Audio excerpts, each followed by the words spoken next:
On a quiet South African farm, 3 men arrived asking for milk. By nightfall, the floor was covered in blood, and the shadows have never left that house. In the golden haze of late afternoon, a small cattle farm simmered in silence. The cicadas buzzed in the tall grass. Dust drifted lazily over gravel roads. It was the kind of place people moved to escape the world, to find stillness, to live simply, to feel safe. A couple lived there, a man and a woman who ran the farm together. He'd grown up in the area, strong, quiet, steady. She, a gentle presence, always barefoot in the yard, always humming while she worked. With them was a teenage boy, a family member visiting for the weekend. That day had been uneventful. The two had spent most of it in the fields with their cattle. The only concern on their minds was whether it would rain by the end of the week. The boy stayed behind in the house while they went out to tend to the animals. He was scrolling through his phone when he heard the sound of tires crunching up the long driveway, a white sedan. 3 men inside. He didn't think much of it. It wasn't unusual for strangers to stop by, especially locals looking to buy milk, eggs, or even just directions. When he stepped outside, one of the men smiled and said they were looking to buy some milk. Friendly, calm, casual. The boy nodded and turned to fetch the woman from the field. He didn't make it far. A hand grabbed his shirt, another grabbed his mouth, a third shoved a gun against his ribs. Everything after that turned to noise and panic. The boy was dragged back into the house, thrown to the floor, and tied up with plastic cable ties. They worked fast, efficient. They'd done this before. One tore through drawers looking for money. Another snatched cell phones from the kitchen counter. The third pressed his ear to the door. They weren't just robbing, they were waiting, because the couple was about to walk into the trap. Just as the sun dipped below the horizon, casting a long red glow across the veld, the farm's gate creaked open. The couple was back. They parked the bakkie next to the porch and stepped out, chatting softly, not knowing what was inside. As the man unlocked the front door, he called out for the boy. No answer. He walked in and froze. There, inside the lounge, stood a man holding a metal pipe, another with a gun. His eyes darted to the floor where the boy lay tied up, eyes wide in terror. He didn't get the chance to react. The pipe came down hard, once, twice. The attackers swarmed him like jackals, kicking, punching, slamming the pipe into his skull. His partner screamed and tried to reach him, but they shoved her down, tied her hands behind her back, and left her helpless on the floor. He was still alive, bloodied, wheezing, trying to stand. One of them raised a gun and aimed low. The shot cracked through the house as the bullet tore through his knee. He screamed, dropped, but they weren't done. They wanted him quiet. The next shot went through his head. Just like that, he was gone. A silence fell. The only sound was her sobbing and the muffled groan of the boy, still tied and gagged in the corner. Then the men wiped their hands on the curtains, grabbed a laptop, a few phones, some loose change, and calmly walked out, like nothing had happened. Hours passed. The 2 survivors managed to free themselves, hands shaking, wrists raw from the cable ties. They stumbled out into the night barefoot, covered in blood, screaming for help. A neighboring farmer heard them and drove them to the local police station. The authorities arrived too late. The attackers were gone. The silence had returned, but something inside the house had changed forever. Eventually, arrests were made. The 3 men were tracked down and brought to justice, but that didn't undo what happened inside those walls.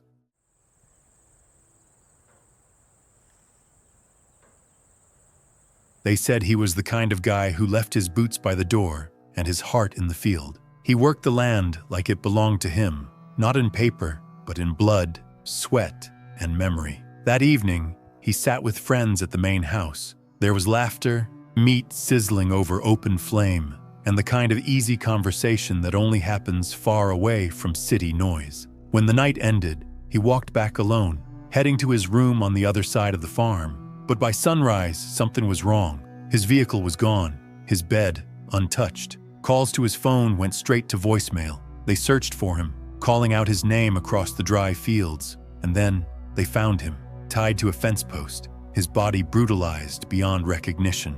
A rope drawn tight around his neck, fastened with cold metal. The kind of death that doesn't just kill a body, It murders the peace of everyone left behind. The farm went still. The cattle stopped grazing.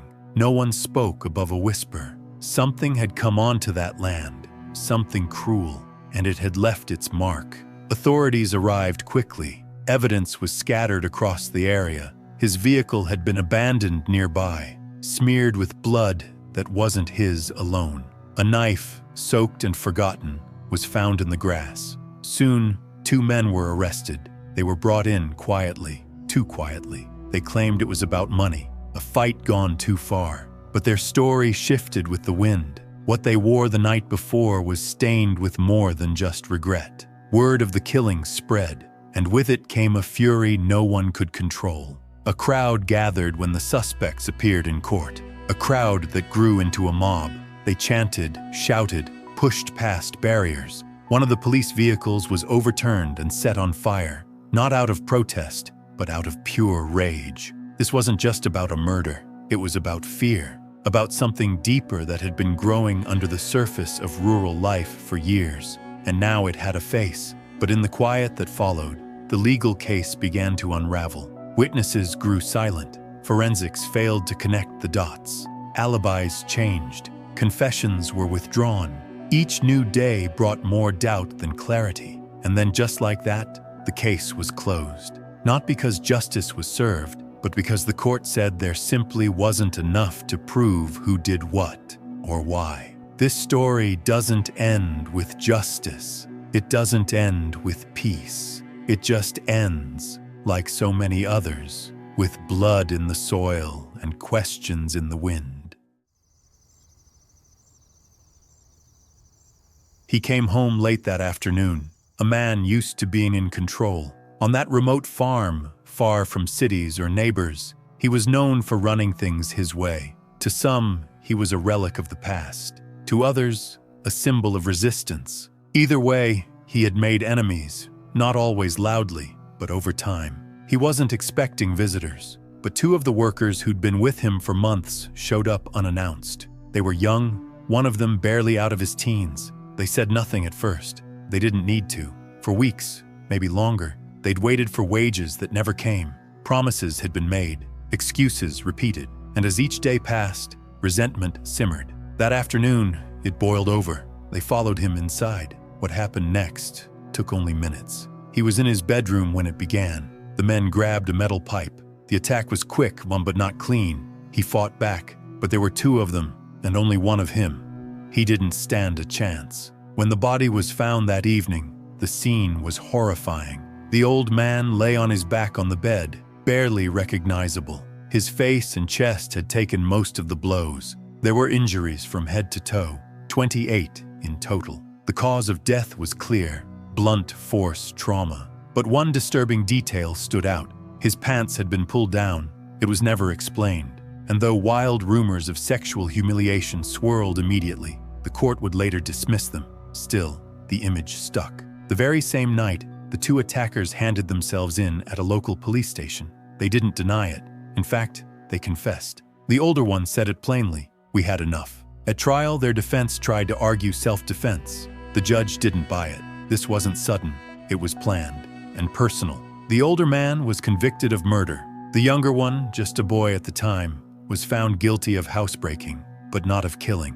The court believed he was present, but not an active participant in the violence. The verdict brought closure, but not peace. News of the killing hit hard, not just because of who the victim was, but what he represented. He'd been a nationalist figure, revered in some circles, despised in others. His death reopened wounds the country had tried to bury, about race, power, land, and history. Some feared the act would spark violence. Others saw it as long overdue justice. Most people, especially those in rural farming communities, just felt fear. Tensions between farm owners and laborers were already high. This murder made them worse. Workers were suddenly seen as dangerous. Owners became more guarded. Rumors of revenge killings surfaced. Everyone seemed to brace for something bigger, something worse. But nothing came, just silence. Uneasy, bitter silence. To this day, supporters of the man still call the murder a political hit.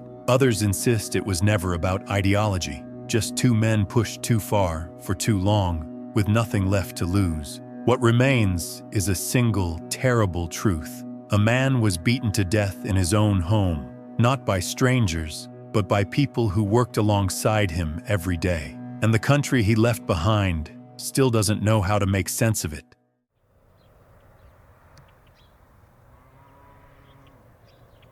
It began like any other desperate afternoon. Two women walked the dusty path toward an isolated pig farm. Locals whispered that expired milk was dumped there. Sour, bloated cartons fed to the pigs. In tough times, the milk could be salvaged or traded. It wasn't just about hunger, it was about survival.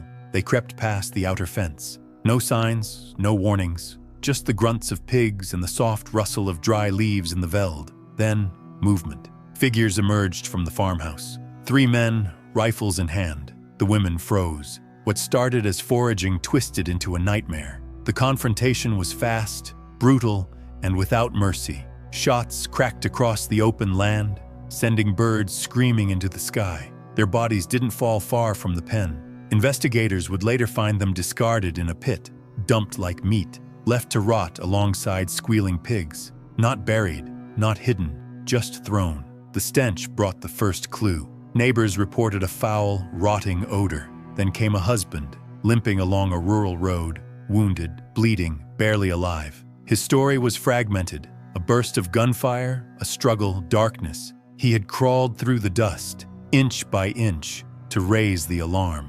When police arrived, they didn't just find corpses. They found horror. The women were decomposing under open skies. One had her arms twisted unnaturally. The other lay face down, her shirt torn, flies already settling in. And the pigs, they milled around the bodies, indifferent. Perhaps they had already fed. Inside the house, silence, no sign of remorse. Just 3 men taken into custody.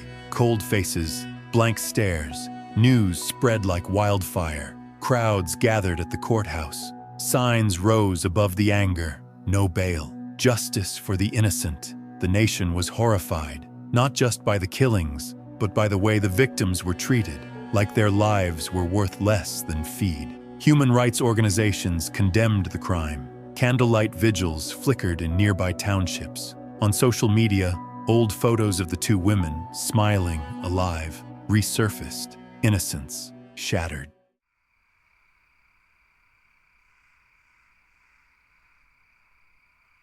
There's a kind of peace that settles over the countryside at night. Fire crackling, family laughing, meat sizzling on open flame. But one night, under a velvet sky and flickering firelight, peace was shattered. Not by thunder, not by wild animals, but by 5 shadows with guns and hatred in their voices. It was meant to be just another family braai. The fire had burned low into glowing coals. Laughter echoed from the veranda, and the smell of grilled meat clung to the night air. Several generations were gathered, young children, expecting mothers, gray-haired elders. For once, life on the farm felt soft, almost luxurious. Beyond the fence, the veld lay silent, too silent. Someone might have noticed it. The absence of crickets, the stillness of the wind, but no one was looking.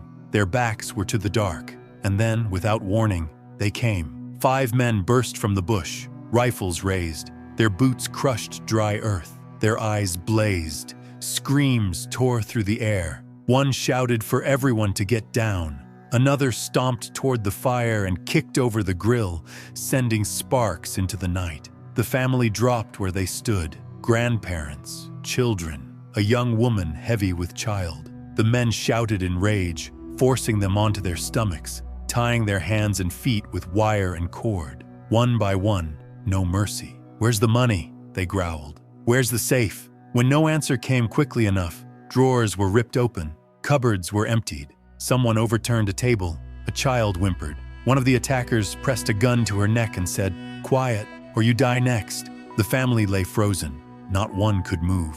Rough voices filled the air. Footsteps thundered through the house. And then, a thud. A scream cut short. One member had resisted, perhaps out of instinct. The others heard the struggle, then silence. What happened next was never made public.